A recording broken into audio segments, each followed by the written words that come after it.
Hey there, I'm Greg and I'm the Small Biz Doer. Today I'm going to be talking to you about producing your very own video all by yourself, a business video that is. And I'm going to divide it up into 3 steps. And the first step, it is pre-production. The second step is production, and the third, post-production. In regular people terms, that means your script and your setup, then the actual filming, and then lastly, the editing. Oh, I wanted to add this extra thing as well. This video is not going to talk about the different equipment that is needed and whatnot. I'm going to do that in a completely separate video because that will take a bit of time to go through. This is just talking about tips, pretending that you already have the equipment on how to make that video a nice looking video.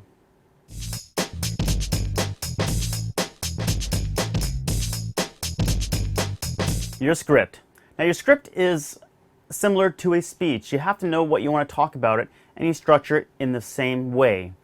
And one thing that I learned when doing speeches is to think about my thoughts in bullet point format. That way you're not trying to memorize a whole whack of lines to deliver at once. That gets kind of hard to do. But if you just remember the certain talking points you want to talk about, it's a lot more natural and easier to give off a presentation. Now another tip is to practice in front of the mirror. Practice in front of the mirror, you can see your facial expressions and your hand movements as well. Generally, people don't get the opportunity to see themselves talk. And mirrors, they reflect things in real time. How cool is that? Another option instead of a mirror is actually just filming yourself. Just film yourself and play it back and see how you look and practice that way. Practice before you actually do your real video. And fourthly, if you do need help practicing, there's Toastmasters. Toastmasters is a non-profit organization where you can go out and give speeches, and you meet once a week.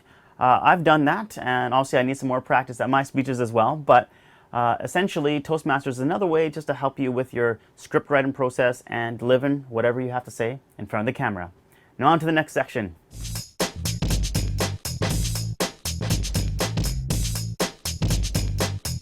I'm going to talk about 6 points over here: lighting, audio, having a steady shot, framing of the picture, B-roll footage, and doing multiple takes. For lighting indoors, I usually find you don't have enough light. I mean, look at me. Does this look like enough light to you? And with these overhead lights, my eye sockets, they're just big black holes of darkness. So the more light, the better. But secondly, on lighting, a lot of people don't know that lights have different colors.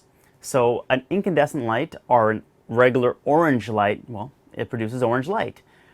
Now you have these new daylight lights that are the color of the same light that you find outside, which is blue. And if you have fluorescent lights, those are more of a green color. So if you're going to light up a set, then make sure you do it with the same color light. Otherwise, your skin tones and whatnot are going to look kind of off. Audio. Some people say that's half the picture. If you can't hear what I'm saying, now one thing I always do when I get into a room is I just be very quiet. I listen to the room and just check out the noises. It could be from an open window you hear things, from a dryer, from a fridge, appliances. So try to unplug, turn everything off, and get into a room that is as quiet as possible. Steady shots. Going handheld is a bad idea. Get it on a tripod. And if you don't have a tripod, put it on something stable, whether it's a chair, a whole bunch of books, a file cabinet, whatever you can to make that camera stable and not move. Now, if you do need to move and you have zoom on your lens, just keep it as wide as possible. The wider your shot, the steadier it's going to be. See, this is zoomed in, zoomed out. This is unsteady, steadier. Framing. I notice this a lot with amateur videos that they just don't frame it properly.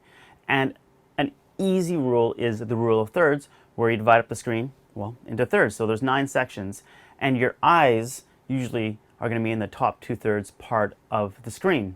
If you're looking straight on the camera, then you can position the face right in the middle. Now, if you're looking to the left or the right, then you can do it like this. So Okay, so that's about, if I'm looking this way across the camera, you want to have this stuff open and my line's in the middle of that 2/3 part.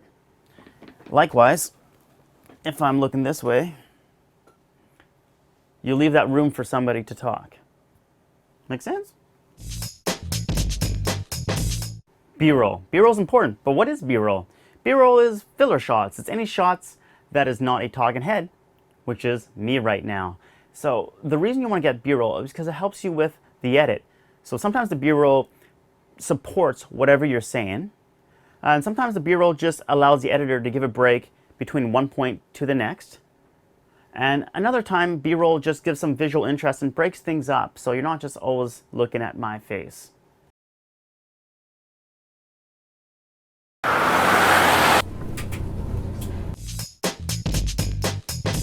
Multiple takes. We're in a digital world now, so trying again and again is essentially free. So take that opportunity. Multiple takes, multiple takes, multiple takes. We're in the digital world, baby. Multiple takes. Multiple takes. We're in the digital world, so go ahead, shoot like crazy. And also remember, you don't have to film everything all in one segment. So if your video is 5 minutes long, you don't have to deliver that all in 5 minutes. You can break it up into 20-second chunks, 30-second chunks, even sometimes 5 or 10-second chunks.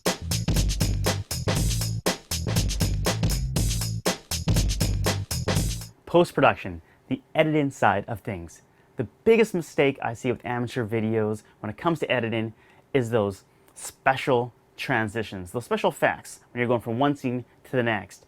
They're having a star wipe, they're having a circle go in, they're having the things ripple around. Forget all that stuff and go simple and just do a straight cut.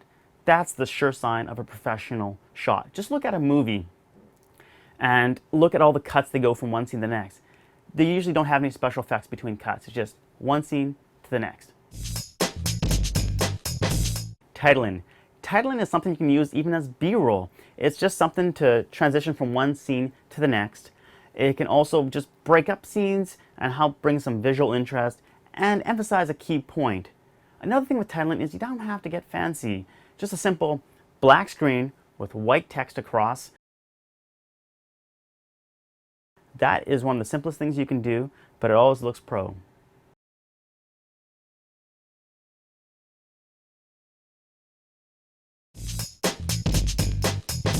Background music. A mistake I often see is people using commercial music, popular music, in their videos. Now, you can actually get away with this. It's illegal, but in YouTube, what they do is they recognize people are doing this, and instead of taking the video down, they'll put up an ad against it. But if you're trying to create a video, a promotional video for your business, and you have an ad up against it, it's kind of not the best way. But the real legit way to do it, the pro way to do it, is to get royalty-free music. And you can pay for royalty-free music, but you can even get Creative Commons music that is free to use. Alright, so that's it for my quick tips on how to do a DIY video. But don't fret, I have some more videos coming your way regarding videos. The first one is going to be on the tools and equipment to use to make a video. So whether you're just gathering whatever you can find and you have a budget of $0, or whether you have a budget of $500, $1,000, or a little bit more dollars, I'll show you what kind of tools you can use to produce that video. Secondly, I'm going to be doing a video on uploading and distribution, because after you create your masterpiece, you actually want people to see it.